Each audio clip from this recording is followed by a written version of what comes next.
Hello दोस्तों, मैं हूं शिवम। स्वागत करता हूं आपका स्टडी बूस्ट में। आज से हम एनटीपीसी की सीरीज़ शुरू कर रहे हैं दोस्तों। तो सबसे पहले हम देखेंगे कि एनटीपीसी का सिलेबस क्या होता है।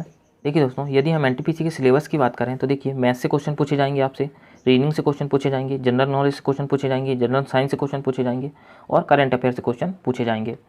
देखिए दोस्तों, यदि हम मैथ के अंदर के टॉपिक की बात करें तो देखिए मैथ में पूछा जाएगा संख्या पद्धति, मापन, वर्ग, वर्गमूल, घन, घनमूल, महत्तम समावर्तक, लघुत्तम समावर्तक, सरलीकरण, प्रतिशतता, लाभ हानि बट्टा, औसत, अनुपात समानुपात और आयु वाले क्वेश्चन।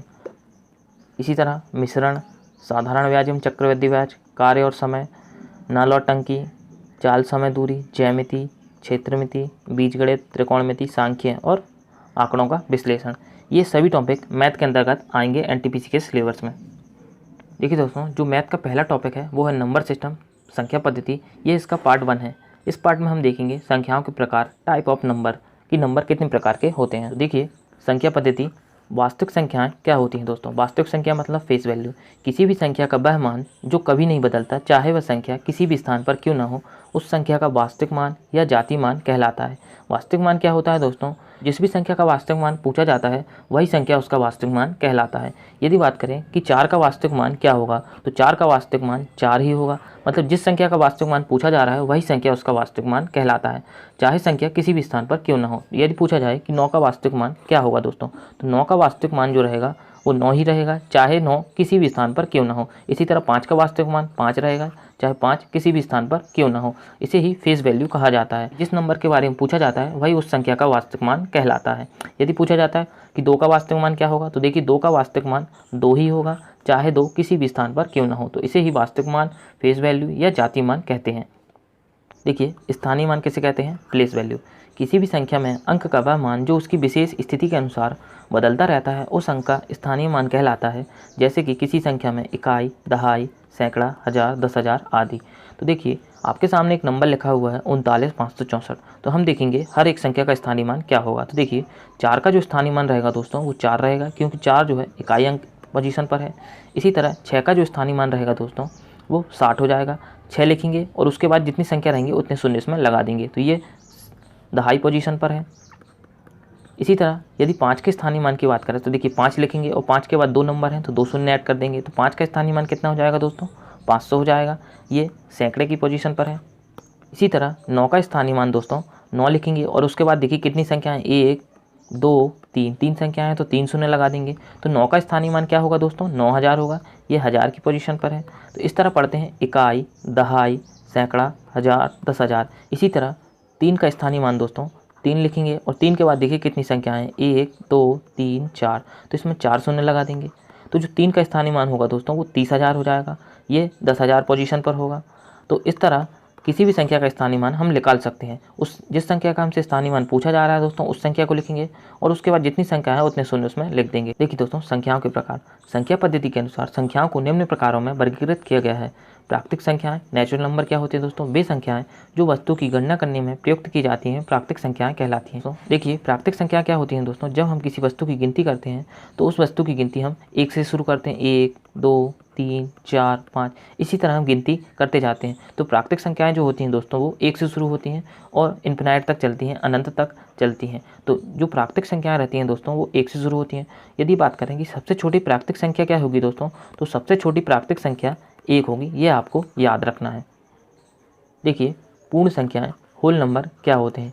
यदि प्राकृतिक संख्याओं के साथ 0 को भी शामिल कर लिया जाए तो सभी संख्याएं पूर्ण संख्याएं कहलाती हैं। अभी हमने देखा कि प्राकृतिक संख्याएं 1 से शुरू हो रही थी, 1, 2, 3, इस तरह प्राकृतिक संख्याएं चल रही थी।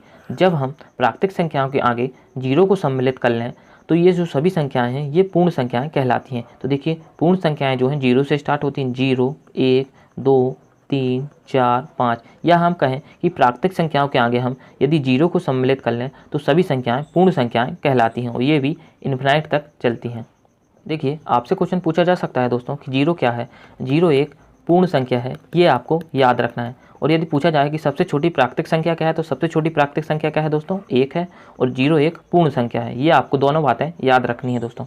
देखिए पूर्णांक संख्याएं या इंटीजर नंबर, सभी पूर्ण संख्याएं तथा उनकी ऋणात्मक संख्याएं पूर्णांक कहलाती हैं। देखिए दोस्तों जितने भी नंबर हैं चाहे वो धनात्मक हों या ऋणात्मक हों, सभी संख्याएं पूर्णांक संख्याएं कहलाती हैं। तो पूर्णांक संख्याएं माइनस में भी हो सकती हैं और प्लस में भी हो सकती हैं, तो सभी संख्याएं पूर्णांक संख्याएं कहलाती हैं। देखिए पूर्णांक संख्या दो प्रकार की होती हैं, धन पूर्णांक और ऋण पूर्णांक। देखिए धन पूर्णांक क्या होती हैं, पॉजिटिव इंटीजर।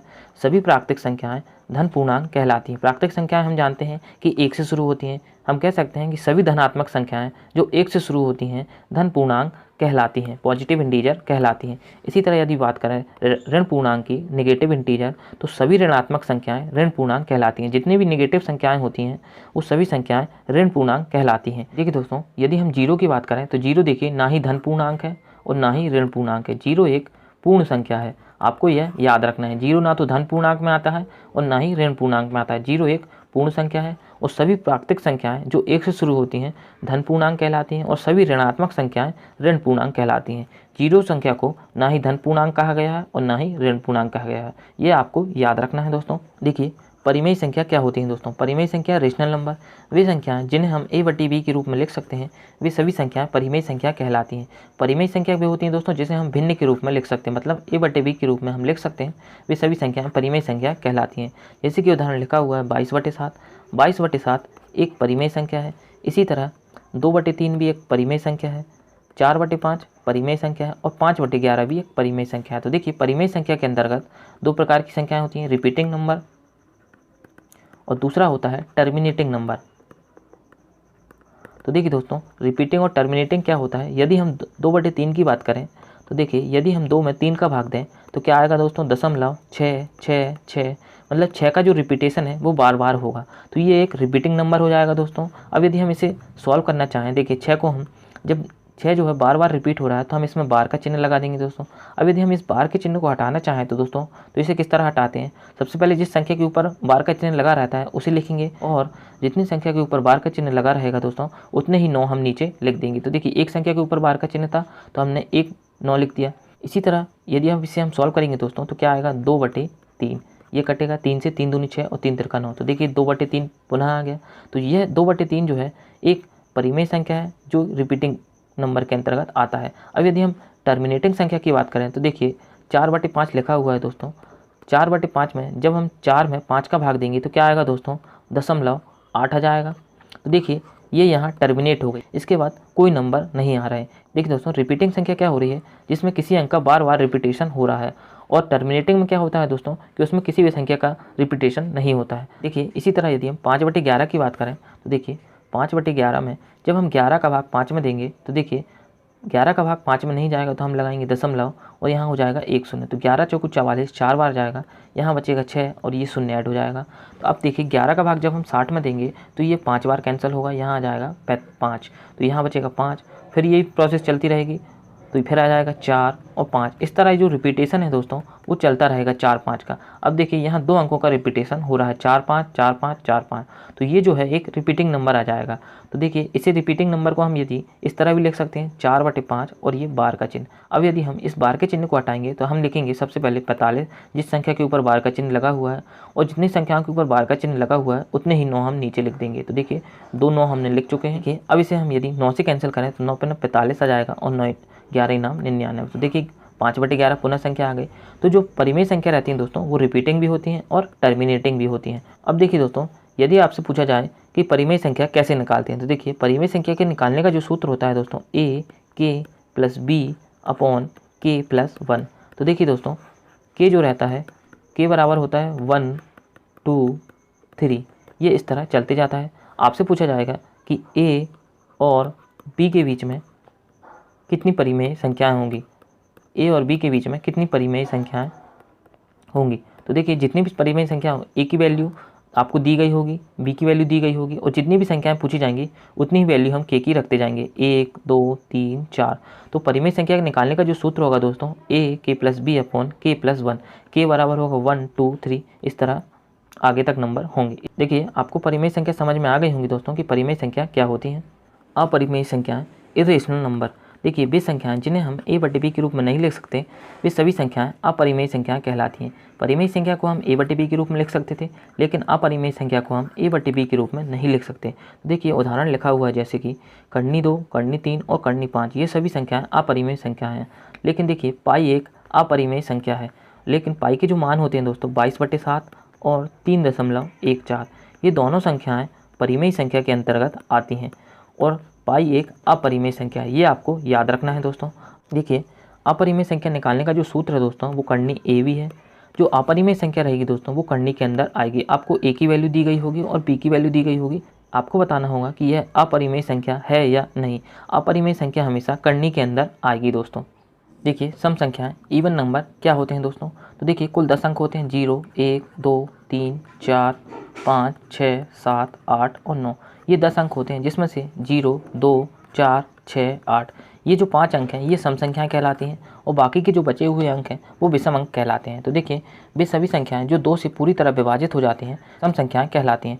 देखिए किसी भी संख्या के आखिर में 0 आए, 2 4 6 या 8, इन पांचों अंक में से कोई भी एक अंक आता है तो वह संख्या सम संख्या कहलाएगी और सम संख्या 2 से पूरी तरह विभाजित हो जाती है। तो सम संख्या क्या कहलाती हैं दोस्तों, 0 2 4 6 और 8, और सम संख्या 2 से पूरी तरह विभाजित हो जाती है। देखिए दोस्तों विषम संख्याएं ऑड नंबर, देखिए 1 3 5 7 और 9, ये जो 5 अंक हैं ये विषम अंक कहलाते हैं। तो देखिए वे सभी संख्याएं जो 2 से पूरी तरह विभाजित नहीं होती हैं विषम संख्याएं कहलाती हैं। तो हम कह सकते हैं किसी भी संख्या के आखिर में यदि 1 3 5 7 और 9 इन पांचों अंक में से कोई भी एक अंक आता है तो वह संख्या विषम संख्या कहलाएगी और विषम संख्या 2 से पूरी तरह विभाजित नहीं होती है। जैसे कि उदाहरण लिखा हुआ है 11, देखिए इसका आखिरी अंक 1 है तो ये विषम संख्या है। इसी तरह देखिए 31, इसका आखिरी अंक भी 1 है तो ये विषम संख्या है। 35 में देखिए आखिरी अंक 5 है, ये विषम संख्या है। 17 में देखिए आखिरी अंक 7 है, ये भी एक विषम संख्या है। 19 में देखिए इसका आखिरी अंक 9 है और ये एक विषम संख्या है। और विषम संख्या 2 से पूरी तरह विभाजित नहीं होती है। जैसे कि 11 में यदि हम 2 से भाग करें तो देखिए ये 5 बार कैंसिल होगा और एक शेषफल बचेगा। तो 11 जो है 2 से पूरी तरह विभाजित नहीं होगा क्योंकि 11 एक विषम संख्या है। तो विषम संख्या 2 से पूरी तरह विभाजित नहीं होती हैं। देखिए अभाज्य संख्याएं प्राइम नंबर क्या होते हैं, वे सभी संख्याएं जो एक तथा स्वयं के अतिरिक्त किसी भी अन्य संख्या से पूरी तरह विभाजित नहीं होती हैं वे सभी संख्याएं अभाज्य संख्याएं कहलाती हैं। तो हम कह सकते हैं दोस्तों अभाज्य संख्या वे संख्याएं होती हैं जो सिर्फ स्वयं से विभाजित होती हैं। जैसे कि लिखा हुआ है 2 3 5 7 11 और 13, ये जो संख्याएं हैं दोस्तों ये अभाज्य संख्याएं हैं। अभाज्य संख्या सिर्फ स्वयं से विभाजित होती हैं। तो देखिए 2 जो है सिर्फ 2 से विभाजित होगी, इसी तरह 3 जो है 3 से विभाजित होगी, इसी तरह 5 संख्या जो है सिर्फ 5 से विभाजित होगी। तो अभाज्य संख्याएं सिर्फ स्वयं से विभाजित होती हैं। तो ये सभी संख्याएं अभाज्य संख्याएं कहलाती हैं। देखिए दोस्तों एक इंपॉर्टेंट पॉइंट लिखा हुआ है, सबसे छोटी जो अभाज्य संख्या है वो 2 है और 2 एक केवल सम अभाज्य संख्या है। यदि बात करें देखिए 3 जो है सबसे छोटी विषम अभाज्य संख्या है, 3 सबसे छोटी विषम अभाज्य संख्या है। और सबसे छोटी अभाज्य संख्या की बात करें तो सबसे छोटी अभाज्य संख्या क्या है दोस्तों, 2 है और यह एक सम अभाज्य संख्या है। और सबसे छोटी विषम अभाज्य संख्या 3 है। तो वे सभी संख्याएं जो सिर्फ स्वयं से विभाजित होती हैं अभाज्य संख्याएं कहलाती हैं। देखिए क्वेश्चन किस तरह पूछा जाता है दोस्तों कि 1 से 100 तक के मध्य केवल 25 अभाज्य संख्याएं होती हैं, जिसमें से 1 से 50 तक के बीच में केवल 15 अभाज्य संख्याएं होती हैं और 51 से 100 के बीच में 10 अभाज्य संख्याएं होती हैं। इस तरह देखिए 1 से 50 तक के बीच में जो 15 अभाज्य संख्याएं होती हैं दोस्तों 2 3 5 7 11 13 17 19 23 29 31 37 41 43 47, ये जो 15 अभाज्य संख्याएं हैं 1 से 50 के बीच में होती हैं। इसी तरह 51 से 100 के बीच में कुल 10 अभाज्य संख्याएं होती हैं, जिसमें 53 59 61 67 71 73 79 83 87 और 97। देखिए दोस्तों आपसे पूछा जा सकता है कि सबसे छोटी अभाज्य संख्या क्या है, तो सबसे छोटी अभाज्य संख्या 2 होगी दोस्तों और 2 एक सम अभाज्य संख्या है। यदि पूछा जाए कि 2 अंकों की सबसे बड़ी अभाज्य संख्या क्या होगी, तो 2 अंकों की सबसे बड़ी अभाज्य संख्या 97 होती है दोस्तों। ये आपको याद रखना है कि 1 से 100 के बीच में कुल 25 अभाज्य संख्याएं होती हैं, जिसमें 1 से 50 तक के बीच में 15 अभाज्य संख्याएं आती हैं और 51 से 100 के बीच में 10 अभाज्य संख्याएं आती हैं। देखिए भाज्य संख्याएं कॉम्पोसाइट नंबर क्या होते हैं दोस्तों, वे सभी संख्याएं जो एक तथा स्वयं के अतिरिक्त कम से कम एक अन्य संख्या से पूरी तरह विभाजित हो जाती हैं भाज्य संख्याएं कहलाती हैं। देखिए हमने देखा था अभाज्य संख्याएं जो सिर्फ स्वयं से विभाजित होती थी, लेकिन जो भाज्य संख्याएं रहेंगी दोस्तों वो स्वयं से भी विभाजित होंगी और कम से कम एक अन्य संख्या से विभाजित होंगी, तो वे सभी संख्याएं भाज्य संख्याएं कहलाती हैं। देखिए जैसे कि उदाहरण लिखा हुआ है दोस्तों 4 जो है 2 से विभाजित हो सकती है, इसी तरह 4 जो है स्वयं 4 से विभाजित हो सकती है। तो वे सभी संख्याएं जो स्वयं के अतिरिक्त कम से कम एक अन्य संख्या से पूरी तरह विभाजित हो जाती हैं वे सभी संख्याएं भाज्य संख्याएं कहलाती हैं। जैसे कि 8 की बात करें तो देखिए 8 1 से विभाजित हो जाएगा, 2 से विभाजित हो जाएगा, 4 से विभाजित हो जाएगा और 8 से विभाजित हो जाएगा। देखिए इंपॉर्टेंट पॉइंट लिखा हुआ है दोस्तों, एक ना तो अभाज्य संख्या है और ना ही भाज्य संख्या है। संख्या 1 जो है वो ना ही अभाज्य संख्या में आती है और ना ही भाज्य संख्या में आती है, क्योंकि एक संख्या का सभी संख्याओं में भाग चला जाता है। तो 1 को ना ही अभाज्य संख्या में रखा गया है और ना ही भाज्य संख्या में रखा गया है, ये आपको याद रखना है। सबसे छोटी अभाज्य संख्या 2 होती है। 2 अंकों की सबसे बड़ी अभाज्य संख्या क्या होती है दोस्तों? 97। और 1 से 100 के बीच में 25 अभाज्य संख्याएँ आती हैं। तो आपको याद रखना है, अभाज्य संख्या वे होती हैं जो स्वयं से विभाजित होती हैं, और भाज्य संख्याएं वे होती हैं जो स्वयं के अतिरिक्त कम से कम एक अन्य संख्या से विभाजित होती हैं। तो ये आपको याद रखना है। एक ना तो अभाज्य संख्या है और ना ही भाज्य संख्या है।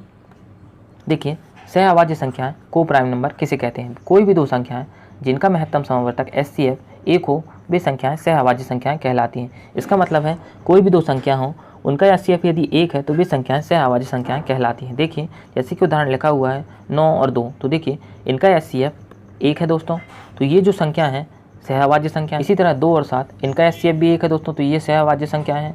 11 और 15 का HCF भी 1 है, ये सहअभाज्य संख्या है। और 3 और 8 का HCF 1 है, तो ये सभी संख्याएं सहअभाज्य संख्याएं हैं। सहअभाज्य संख्याएं दोस्तों सम संख्या भी हो सकती है और विषम संख्या भी हो सकती हैं। तो कोई भी दो संख्याएं, कोई भी ऐसी दो संख्याएं जिनका HCF 1 हो, वे संख्याएं सहअभाज्य संख्याएं कहलाती हैं। यदि देखिए 4 और 8, क्या ये सहअभाज्य संख्याएं हैं? तो देखिए इनका HCF क्या आएगा दोस्तों? 4 और 8 का HCF 2 होता है, तो ये जो है सहअभाज्य संख्याएं नहीं होंगी, क्योंकि सहअभाज्य संख्याओं का जो HCF होता है वो 1 होता है, लेकिन 4 और 8 का जो HCF है वो 2 है, तो यह एक सहअभाज्य संख्या नहीं होंगी। और सहअभाज्य संख्याएं सम भी हो सकती हैं और विषम भी हो सकती हैं, तो ये आपको याद रखना है दोस्तों। ट्विन प्राइम नंबर वे अभाज्य संख्याएं जिनके बीच में 2 का अंतर हो और उनका HCF 1 हो, वे सभी संख्याएं ट्विन प्राइम नंबर कहलाती हैं। तो देखिए संख्याएं क्या होंगी? अभाज्य होंगी, और दोनों संख्याओं के बीच में 2 का अंतर होना चाहिए और उनका HCF 1 होना चाहिए, तो वे सभी संख्याएं ट्विन प्राइम नंबर कहलाती हैं। देखिए उदाहरण लिखा हुआ है 3 और 5, तो देखिए 3 और 5 दोनों ही नंबर अभाज्य संख्याएँ हैं दोस्तों, और देखिए इन दोनों संख्याओं के बीच में 2 का अंतर आ रहा है और इनका HCF जो है वो 1 है। कोई भी दो अभाज्य संख्याएं जिनके बीच 2 का अंतर हो और उनका HCF 1 हो, तो वे ट्विन प्राइम नंबर कहलाती हैं। इसी तरह देखिए 5 और 7 दोनों अभाज्य संख्या हैं, दोनों के बीच में 2 का अंतर है और दोनों का HCF 1 है। इससे पहले हमने देखा था सहअभाज्य संख्याएं। सहअभाज्य संख्याएं में भी 2 संख्याएं होती थी और उनका HCF 1 होता था, लेकिन सहअभाज्य संख्याएं में एक सम भी हो सकती थी और एक विषम भी हो सकती थी। लेकिन ट्विन प्राइम नंबर में दोस्तों दोनों संख्याएं अभाज्य होंगी और दोनों के बीच में 2 का अंतर होना चाहिए और उनका HCF 1 होना चाहिए, तो ये आपको याद रखना है दोस्तों। देखिए परफेक्ट संख्या क्या होती है? वह संख्या होती है जिसके गुणनखंडों का योग करने पर वही संख्या मिले, लेकिन योग करते समय हम उस संख्या को शामिल नहीं करते हैं। देखिए उदाहरण से समझें तो देखिए 2 का फैक्टर करें तो देखिए 2 के फैक्टर होंगे 1 और 2। जब हम इनका टोटल करेंगे तो 2 को शामिल नहीं करेंगे, तो देखिए इसका टोटल आएगा 1 और संख्या है 2, तो ये परफेक्ट नंबर नहीं होगा, क्योंकि परफेक्ट नंबर में उनके फैक्टरों का टोटल भी संख्या के बराबर आना चाहिए। देखिए 4 के फैक्टर करें तो देखिए 1, 2 और 4। जब हम इनका टोटल करेंगे तो 4 को शामिल नहीं करेंगे, तो देखिए 1 और 2 का टोटल कितना आएगा दोस्तों? 3। तो यह भी एक परफेक्ट संख्या नहीं होगी दोस्तों, क्योंकि संख्या 4 है और इसका टोटल 3 आ रहा है, तो ये परफेक्ट संख्या नहीं होगी। अब यदि बात करें 6 की, तो देखिए 6 के फैक्टर क्या होंगे? 1, 2, 3 और ये 6। जब हम इनका टोटल कर रहे हैं तो 6 को शामिल नहीं कर रहे हैं, तो देखिए 1 + 2 + 3, तो इसका टोटल क्या आ रहा है? 6। तो यह एक परफेक्ट संख्या होगी। परफेक्ट संख्या क्या होती है दोस्तों? वह संख्या होती है जिसके गुणनखंडों का योग करने पर वही संख्या मिले, लेकिन योग करते समय हम उस संख्या को शामिल नहीं कर रहे। तो देखिए 6 के गुणनखंड थे 1, 2, 3, 6। जब हम इनका टोटल कर रहे थे तो 6 को हमने शामिल नहीं किया, 1, 2 और 3 का टोटल किया तो 6 आया, तो यह एक परफेक्ट संख्या होगी। इसी तरह दोस्तों 28 होती है। 28 के फैक्टर क्या होते हैं? 1, 2, 4, 7, 14 और 28। जब हम इनका टोटल करेंगे दोस्तों तो 28 को शामिल नहीं करेंगे, क्योंकि संख्या 28 है। अब इनके टोटल करेंगे तो देखिए 1, 2 + 4 + 7 + 14। अब यदि हम टोटल करेंगे तो देखिए 1 और 2 3 और 4 7 और 7 14 और 14 28। तो देखिए यह भी एक परफेक्ट संख्या होगी, क्योंकि 28 के जो फैक्टर रहेंगे 1, 2, 4, 7, 14 और 28। जब हम टोटल कर रहे हैं तो 28 को हमने शामिल नहीं किया, इनका टोटल किया तो दोस्तों क्या आया? 28। तो यह एक परफेक्ट नंबर होगा। परफेक्ट नंबर क्या होता है दोस्तों? वह संख्या होती है जिसका गुणनखंडों का योग करने पर वही संख्या मिले, लेकिन योग करते समय हम उस संख्या को शामिल नहीं करते, तो वह परफेक्ट संख्या कहलाती है। देखिए पहला क्वेश्चन लिखा हुआ है निम्न में से कौन सी संख्या अपरिमेय संख्या है? तो देखिए परिमेय संख्या को दोस्तों हम a/b के रूप में लिख सकते हैं, लेकिन अपरिमेय संख्या को हम a/b के रूप में नहीं लिख सकते। तो देखिए अपरिमेय संख्या को हम करनी के अंदर लिखते हैं। तो देखिए पहला जो है ए ऑप्शन 22/7। 22/7 एक परिमेय संख्या है। इसी तरह 1.333 यह भी एक परिमेय संख्या है दोस्तों, क्योंकि इसमें रिपीटेशन हो रहा है। और 3.14 यह भी एक परिमेय संख्या है दोस्तों। अब जो बी ऑप्शन है दोस्तों पाई पाई एक अपरिमेय संख्या है दोस्तों। तो इसका जो बी ऑप्शन रहेगा ये इसका आंसर रहेगा। पाई एक अपरिमेय संख्या है। पाई का मान 22/7 है, ये परिमेय संख्या कहलाता है। इसी तरह 3.14 ये भी पाई का मान है, ये एक परिमेय संख्या कहलाता है। और पाई एक अपरिमेय संख्या है, तो ये आपको याद रखना है दोस्तों। देखिए अगला क्वेश्चन लिखा हुआ निम्न में से कौन सी संख्या परिमेय संख्या है। तो देखिए पहला ऑप्शन लिखा हुआ है कर्णी 4।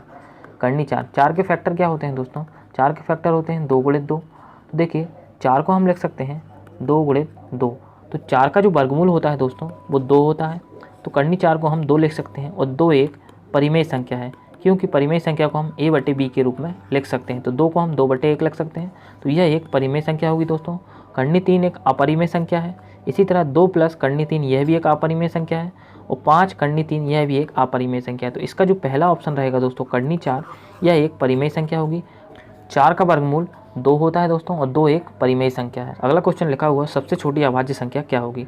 तो हम जानते हैं अभाज्य संख्या क्या होती है दोस्तों। अभाज्य संख्या वे संख्याएं होती हैं जो सिर्फ स्वयं से विभाजित होती हैं। तो सबसे छोटी अभाज्य संख्या 2 होती है दोस्तों। तो देखिए इसका जो डी ऑप्शन रहेगा ये इसका आंसर रहेगा। 2 सबसे छोटी अभाज्य संख्या है और यह सबसे छोटी सम अभाज्य संख्या है। और सबसे छोटी विषम अभाज्य संख्या क्या होगी दोस्तों? 3 होगी। देखिए 0 है, 0 एक पूर्णांक संख्या है। इसका जो पहला ऑप्शन है ये इसका आंसर होगा। 0 को प्राकृतिक संख्या नहीं कहा गया है। प्राकृतिक संख्या क्या होती है दोस्तों? जो 1 से शुरू होती हैं, 1, 2, 3। इसी तरह धनात्मक पूर्णांक क्या होता है? जितनी भी धनात्मक संख्याएं रहती हैं सभी धनात्मक संख्याएं धनात्मक पूर्णांक कहलाती हैं। तो इसमें प्राकृतिक संख्याएं आ जाती हैं 1, 2, 3। ऋणात्मक पूर्णांक क्या होती हैं दोस्तों? जितनी भी ऋणात्मक संख्याएं रहती हैं सभी ऋणात्मक संख्याएं ऋणात्मक पूर्णांक कहलाती हैं। तो 0 एक पूर्णांक संख्या है। 0 ना ही प्राकृतिक संख्या है, ना ही धनात्मक पूर्णांक है और ना ही ऋणात्मक पूर्णांक है। 0 एक पूर्णांक संख्या है। तो ये पहला ऑप्शन इसका आंसर होगा। देखिए अगला क्वेश्चन लिखा हुआ 2 अंकों की सबसे बड़ी अभाज्य संख्या क्या होगी। तो अभाज्य संख्या सिर्फ स्वयं से विभाजित होती है। तो 2 अंकों की सबसे बड़ी अभाज्य संख्या क्या होगी दोस्तों? 97 होगी। बी ऑप्शन इसका आंसर होगा। 1 से 100 के बीच में कितनी संख्याएं अभाज्य होती हैं दोस्तों? 25 अभाज्य संख्याएं होती हैं, जिसमें सबसे छोटी 2 अभाज्य संख्या होती है और 2 अंकों की सबसे बड़ी अभाज्य संख्या क्या होती है?